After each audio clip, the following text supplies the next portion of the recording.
do the activity in our class today. This activity we will have the gamified activity. So we have studied about various types of choppers in our class. So this is how we are relating our power electronics into our real-time life. So we have 5 students to explain various types of the choppers, and they will relate it with the real-time examples, how they can empathize the solution, empathize the real-world problems, and they will define the problem and give the solutions for them. So they will act as a design engineer for those real-time problems, and they will give their own suggestion email. Okay? Good morning, everyone. Today's session, we are going to understand the concept of Class A choppers. So, for this, we are going to take a real-time example. If you are an EV car design engineer, you have to design a EV car. So, there is a problem arises. When you press an acceleration of a car, it should go smoother. But without any choppers, if you press acceleration, you will have some jerk. So this is the problem arises. This was the empathize part, which I have empathized how an EV car have a problem by pressing an acceleration. So for this, I am going to define a statement that using a Class A choppers would give an makes the car stable condition while once after pressing the acceleration, it would be cruise at an slow and smooth condition. So Class A choppers have an output voltage positive and an operating output current also positive. This makes the car to move smoother. This is the defined part. And the ideal part is, if we are using Class A choppers in EVs, the passenger comfort would be increased, and the jerk and the stability of the car acceleration would also increase, so that it would have a more battery efficiency. This is the part how Class A chopper is used in EVs. Thank you.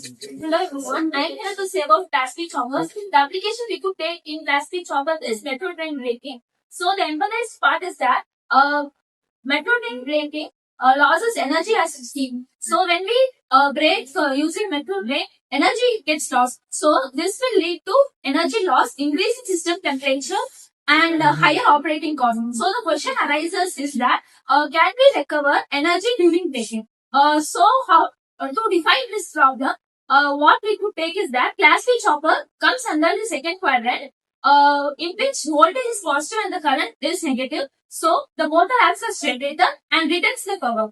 The ideal part, how to solve this problem. So we are going to use Class B choppers to solve this problem. By using Class B choppers, the energy could be reduced or recovered, and it makes the metro train more efficiently work, and the power is supplied, sent back to the supply. Thus, metro train works more efficiently. Thank you. So hi everyone, I'm talking about a lift which uses power supply to go from downward to up, and when it's down from the top to bottom, it doesn't use the power supply and dissipates some heat. To overcome this, we are using Type C choppers, in which it has both first and second quadrant in working operation. In the first quadrant, it has been uses the power to rotate the motor to lift the car or a person from bottom to top. But in the second quadrant, in Type B, it makes the motor to run in a regenerative mode, which generates the motor to give some power supply to the battery. And so the efficiency is improved, and the energy saving mode is also higher. And that's all about it. Thanks. CNC machine, while cutting a metal, it moves forward and it retracts its position immediately. So how is this done? It is because of reversal of torque. What happens if this reversal of torque is not controlled properly? The machine will face reduced accuracy and poor surface finish. So how to achieve this motion? Controlled motions. So let me define it. We can use a Class D chopper to achieve this. The Class D chopper will reverse the voltage, but the current will be in the same direction. So this Class D chopper will operate at first quadrant and fourth quadrant. First quadrant is for forward motoring, and fourth quadrant is for reverse braking. So let me ideate this.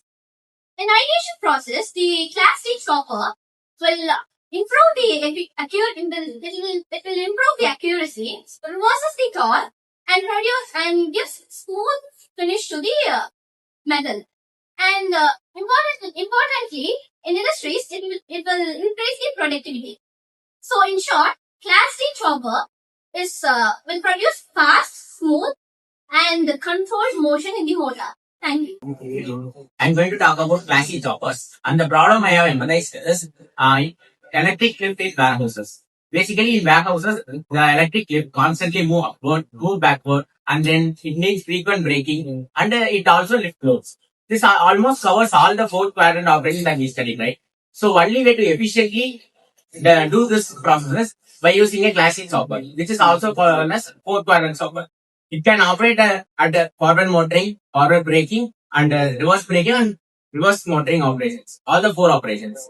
So the structure of fourth quadrant, the structure of a fourth quadrant classic choppers, they use four thyristors and four diodes. It forms a head-shaped circuit design, and in most of the EVs, which needs frequent braking, which have constant frequent forward and backward motions, they use classic choppers.